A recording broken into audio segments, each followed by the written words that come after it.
Ela é da IDS, afiliada aqui no Rio Grande do Sul. Não, eu queria saber, de repente, assim, o senhor já comentou alguma coisa antes, né, na outra entrevista, a respeito o que o senhor acha que falta hoje nas pessoas. A gente vê, né, que as pessoas acabam se desesperando em momentos difíceis e também o mundo hoje está tão caótico. Então, o que estaria faltando para as pessoas viverem melhor? É natural que essa pergunta foi formulada por Allan Kardec na questão 685 do Livro dos Espíritos, letra A, quando ele considera o respeito que devemos ter pelos anciãos. Já no seu tempo, a velhice era uma carga muito pesada para a economia cultural e para o sistema econômico da sociedade. Então, Allan Kardec propõe uma reversão de que os jovens têm o dever de cuidar dos anciãos, daqueles que eles devem vida e aplicar as suas noites e as suas horas. Mas ele coloca um item muito especial, que o recurso melhor para construir uma sociedade feliz é a educação. Não é a educação nos moldes convencionais, mas aquela de natureza moral, aquela que leva o indivíduo a uma visão otimista da vida e que é somente adquirida através dos exemplos. O estado caótico da nossa sociedade é por falta dos princípios básicos, ético-morais, de uma educação fundamentada nos valores da vida e não nos interesses econômicos apresentados pelo hedonismo, pelo prazer, pela alegria momentânea, pela ilusão, pela fantasia. Então nós podemos reverter isso desde logo, cultivando na mente do educando uma visão de que estamos aqui em trânsito e de que esse trânsito nos leva para uma realidade muito maior. Há uma fábula de natureza própria, que um jovem americano foi visitar o seu guru do Egito. E quando ele chegou à casa do guru, para sua surpresa, não havia móveis, não havia nada de especial. E o jovem, com a visão americana, perguntou ao mestre: onde estão seus móveis? E ele, o mestre, perguntou ao jovem: e você, onde estão os seus móveis? Ele disse: não, mas eu não tenho, eu estou de viagem. E o guru disse: eu também, eu estou de viagem. Todos estamos em viagem. A nossa preocupação não é com o ter, é com o ser. A nossa mudança para melhor, a nossa iluminação. Então, resolvemos o caos, encontramos o objetivo e somos felizes. E só mais uma questão também que eu mesmo tenho curiosidade, na questão, muita gente hoje em dia, né, já há vários tempos, a questão da fé, em relação a muita gente se considera ateu, não acredita em nada, né, superior. Acaba sendo difícil para essas pessoas também passar, não tem com quem se agarrar ou com quem pedir, né, não tem uma fé. Qual a sua visão em relação a isso, assim, essas pessoas que não têm aonde se agarrar em momentos difíceis? Normalmente, o indivíduo que se diz ateu pode também ser chamado ator, porque em realidade ele não nega Deus. Ele nega os deuses que lhe foram oferecidos pelas religiões tradicionais. Aquele Deus que equipava o povo de preferência e detestava o restante. Um Deus que criava e se arrependia. Um Deus que castigava. Então essa figura antropomórfica de Deus tem uma certa reação. Porque não pode se tratar desse supremo arquiteto do universo, como diz a linguagem maçônica. Com esta causa primeira de todas as coisas, inteligência absoluta, como define o Espiritismo. Então são pessoas que se divorciaram da religião. Podemos dizer que são agnósticas.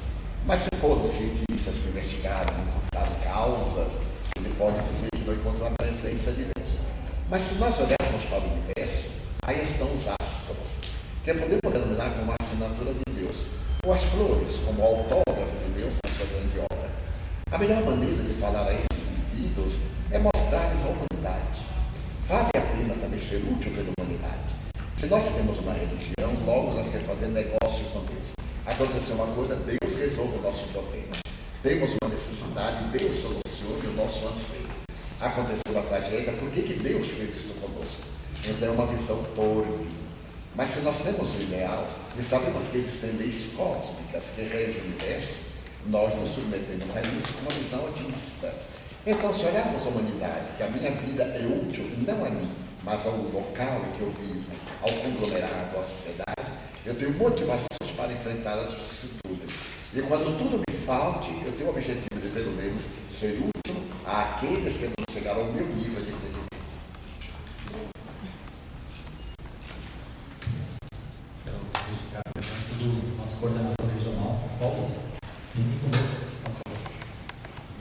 Gostaria de abrir o microfone à disposição sem fio aqui, se alguém quer fazer uma pergunta, para nos ajudar a enriquecer a entrevista coletiva. Se alguém gostaria de perguntar, por favor, à disposição. Paulo, pode fazer uma pergunta? Nos ajuda aí. Paulo, nosso coordenador nacional, nos parceiros.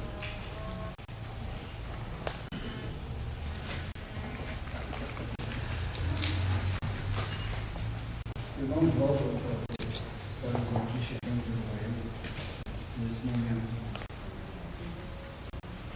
As dificuldades que nos atormentam, que tem se colocado nesse período de transição, dentre elas nós temos a violência urbana, tomando grandes proporções a níveis globais, a níveis locais, como a gente tem observado no mundo.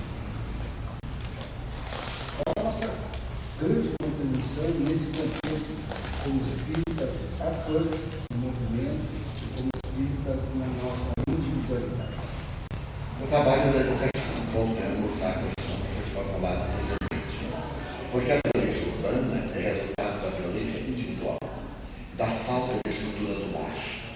Então, como os lares, a partir dos anos 60, passaram a ser uma figura colocada à margem do pensamento dos jovens RQS daquela época, o matrimônio tornou-se uma coisa arcaica, os sexos deliberados. Então, esses valores sociológicos influenciaram muito a preservação da educação do lar. Os pais se preocupam muito em ganhar dinheiro para dar aos filhos coisas. E hoje, para dar os artefatos eletrônicos. Mas isso é egoísmo. Eles dão coisas, mas não se dão. Melhor seria que tivesse menos trabalho e mais assistência à família. Porque quando nós nos consociamos e temos uma prova, o nosso primeiro dever é para com a família. O ganhar dinheiro é válido como recurso de auxílio. Não adianta dar pequenas fortunas ao filho da assistência moral. Ele vai derrapar a violência. Por outro lado, os lares são muito abastecidos, outros estão em carência. É a miséria social, a miséria econômica dos bairros periféricos. Então, aqueles indivíduos que não receberam uma ajuda da solidariedade, cobram da sociedade aquilo que lhes faltou. Então, eles migram para as cidades e tornam-se violentos, porque eles acham que têm o mesmo direito daqueles que são abastados. Daí, esse choque da miséria socioeconômica com a abundância socioeconômica é de todos os tempos. Todas as culturas sempre vestem miseráveis, os camponeses. Entre os judeus era uma palavra muito curiosa, Haretz, o povo ilhéu, que hoje nós chamamos de excluídos. Então a solução é criar uma justiça econômica, mudar os padrões dos valores, mas sobretudo trabalharmos pela educação do lar, educação de hábitos, criar valores éticos e morais dentro de casa. Então diminuir a minha violência interna, diminuir a minha agressão à coletiva.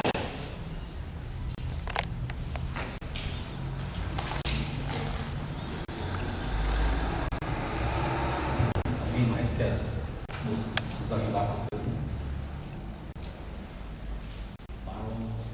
Edivaldo, a questão da droga e das bebidas lícitas e ilícitas. Trata-se de uma fuga psicológica e da educação. Começa no lar pelos pais que fumam, pelos pais que tomam e pelos pais que iniciam os filhos, principalmente os filhos masculinos, porque o conceito de masculinidade é um conceito de grosseria. Para ser homem é necessário, sobretudo, ser brutal. Então, se por acaso o menino não aceitava um cigarro ou um trago, você não é homem, não. É um conceito tanto viciado. Existe a droga ilícita, porque aquela que é chamada lícita, aqui é autorizada legalmente, satura e já não produz os efeitos da imaginação. Os prazeres, os delírios. Então surgiram essas formas de drogas químicas modernas. Mas na história da humanidade nós vamos encontrar, desde as recuadas culturas até indígenas, aquelas substâncias que nos levavam a delírios e que eram aceitas nos cultos religiosos, os cogumelos sagrados, as bebidas que hoje nós temos aqui no Brasil como Santo Daime, etc.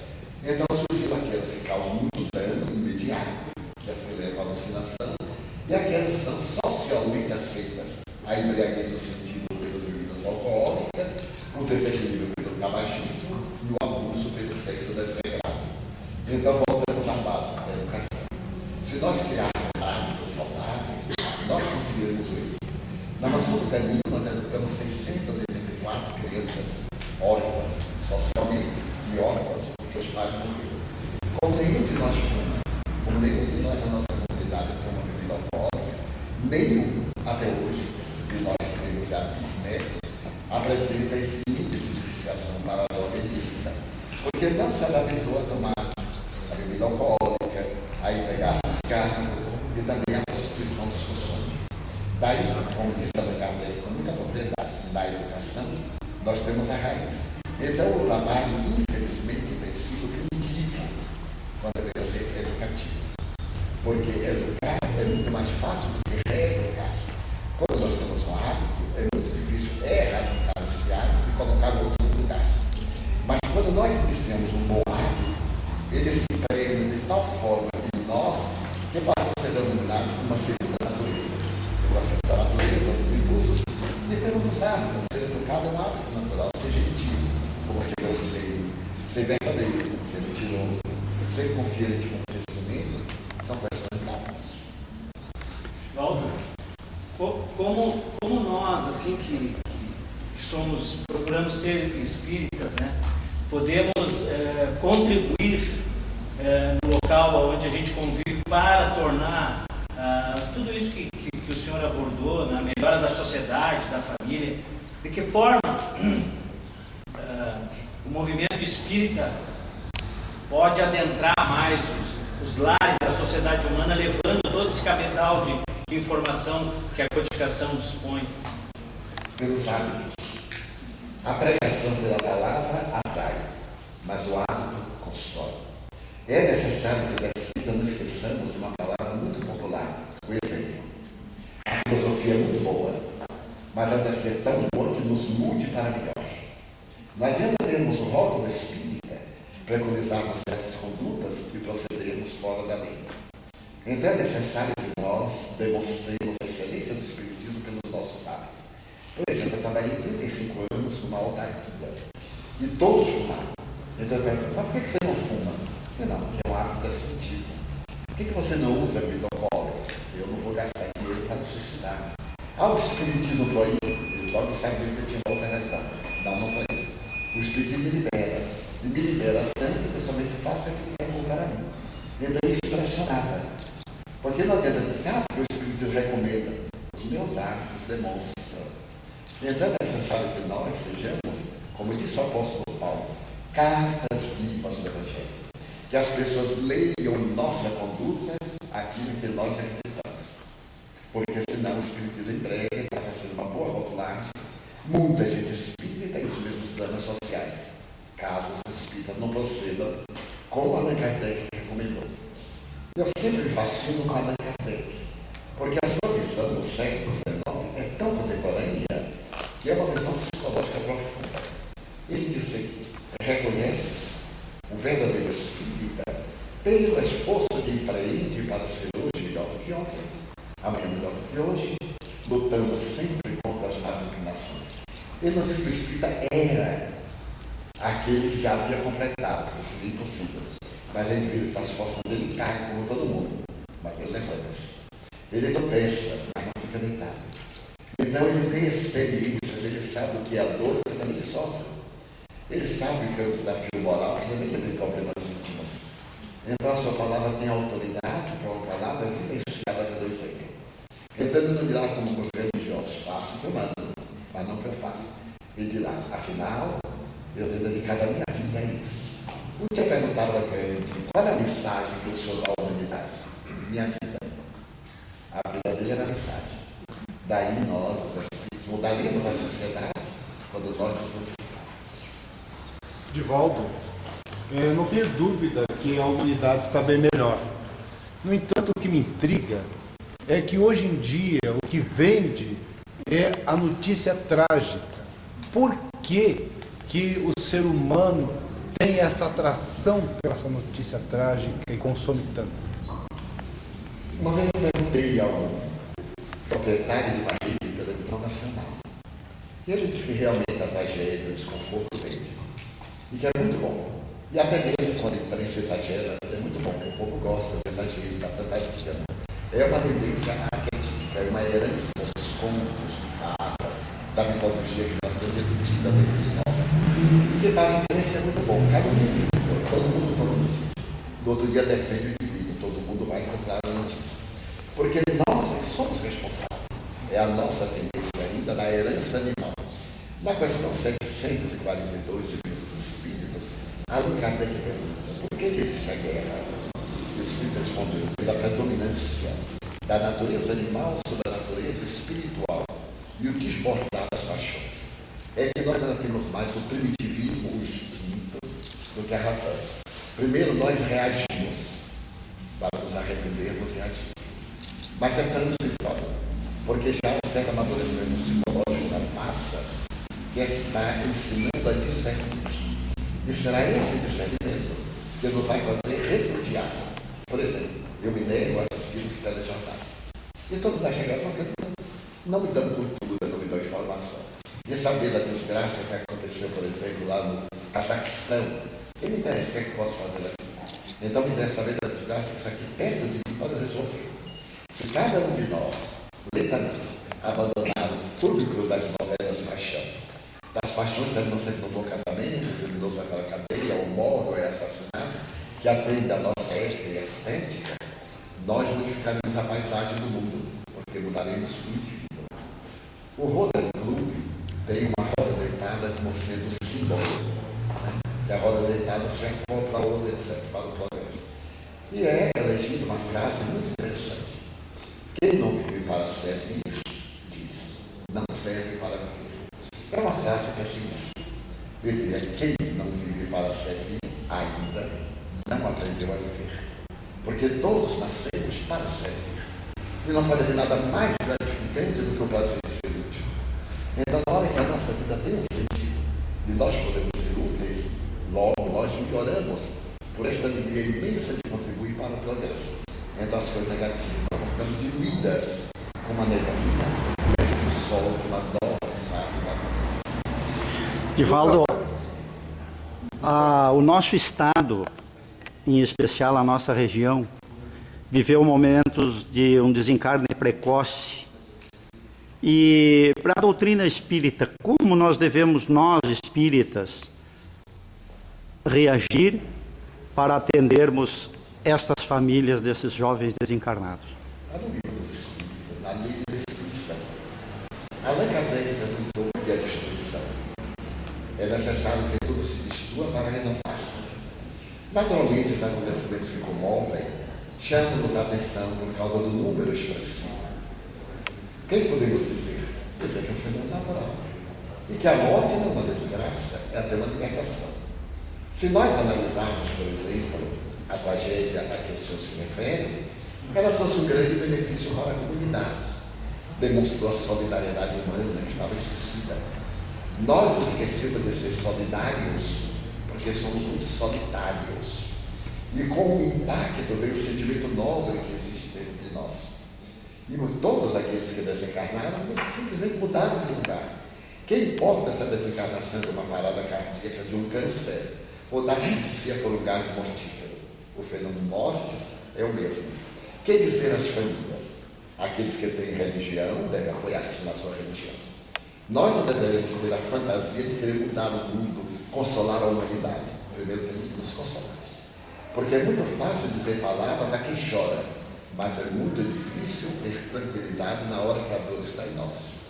Daí voltamos a Paulo. Os nossos exemplos são muito melhores do que as nossas palavras.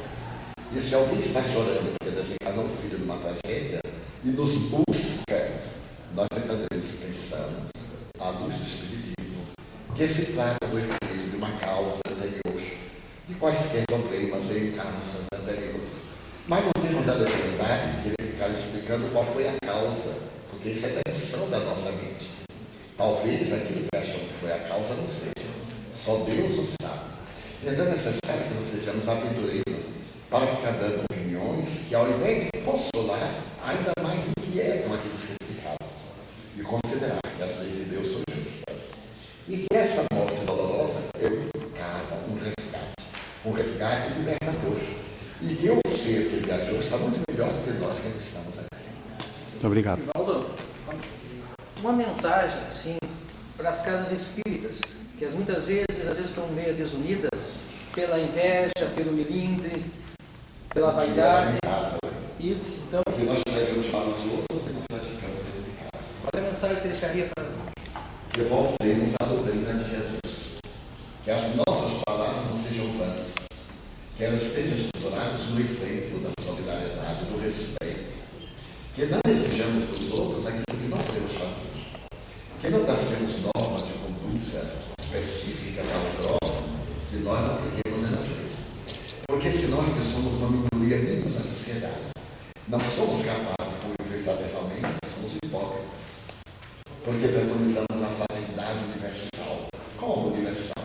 Se nós não somos capazes de nos unir num pequeno grupo, então é necessária uma reflexão de demonstrar que o Espiritismo não é uma casa de espetáculos, que se vai quando você tem problema. É uma escola de educação, é um hospital de almas, é uma oficina de trabalho. E, acima de tudo, é um reeducador para melhorar as nossas paixões.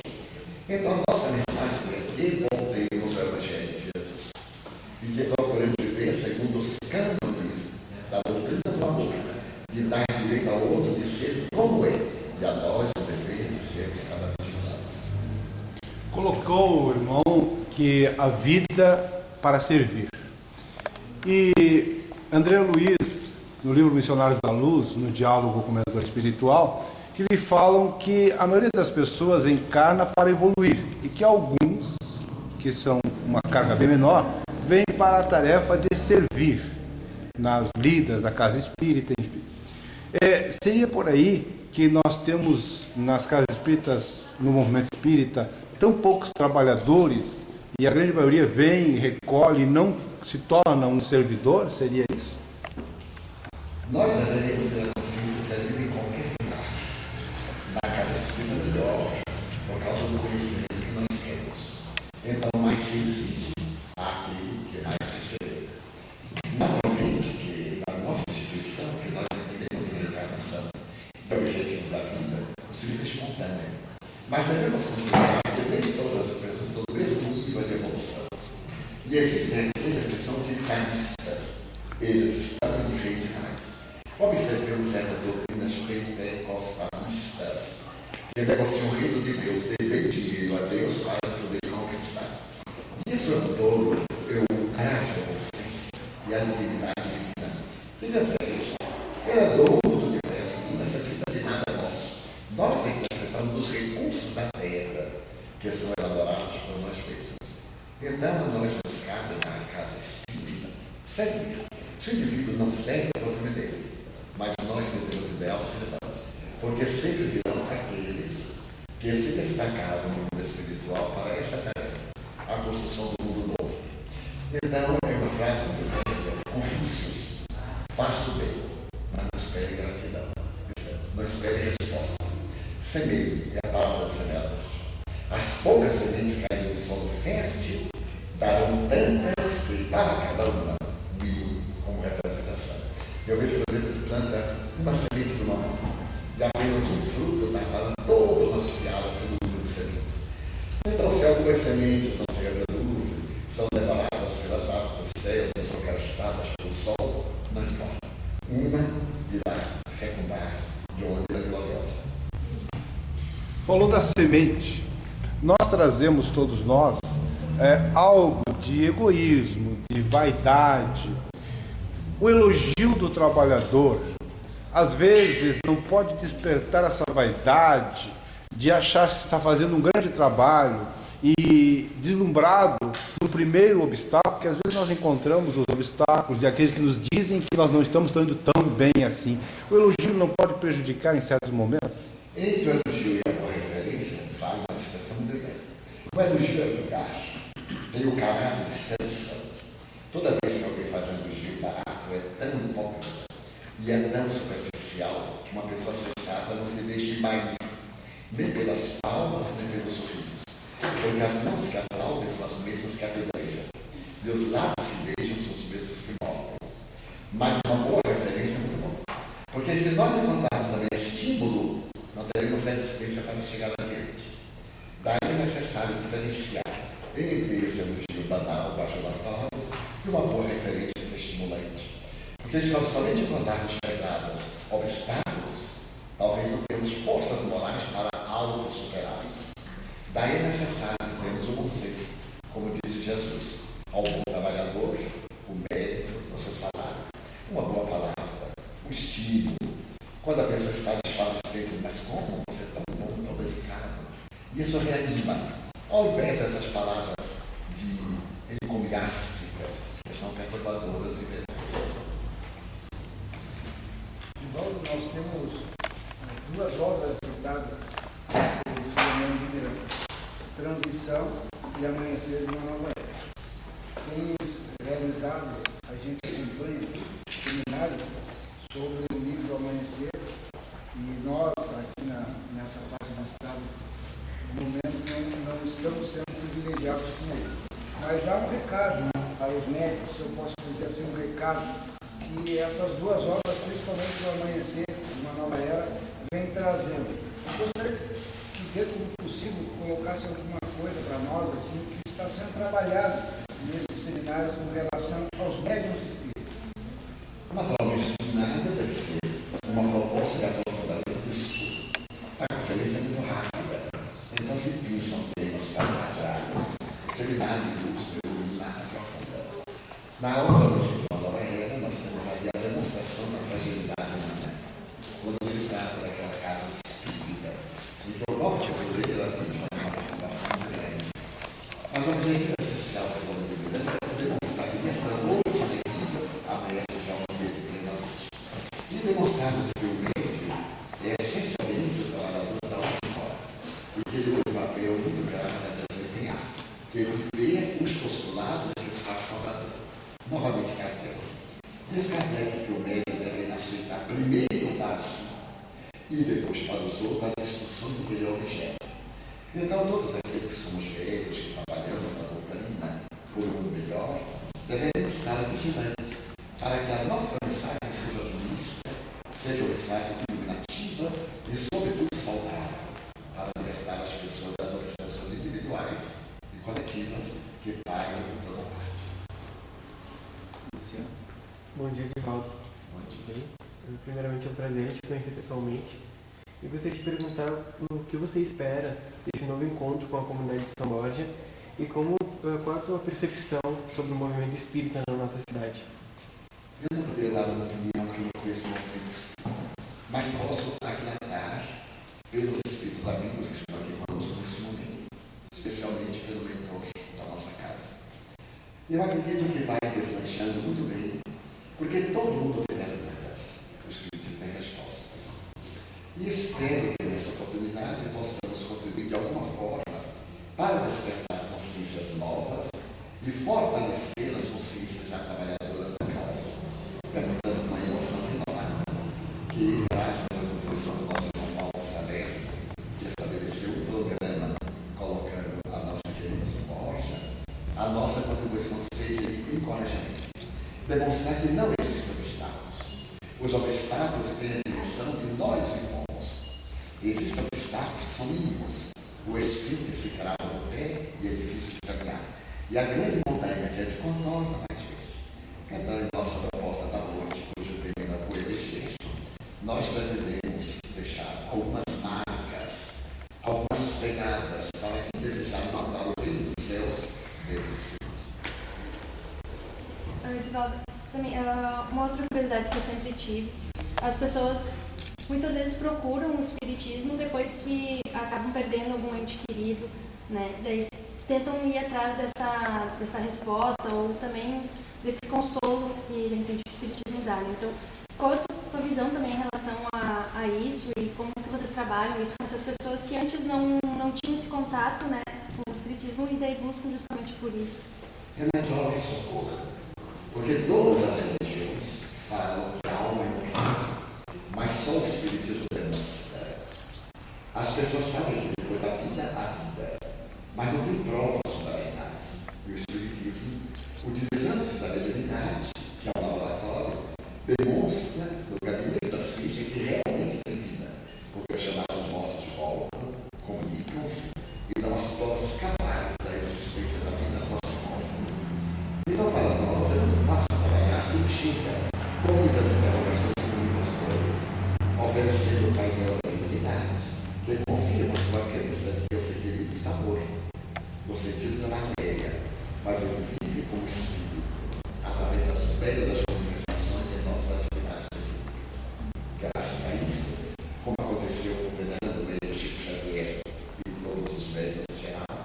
Somente ele mais de 10.000 cartas de entidades que voltaram para consolar a família e que a família reconheceu-as como autênticas, inclusive a assinatura reconhecida em cartório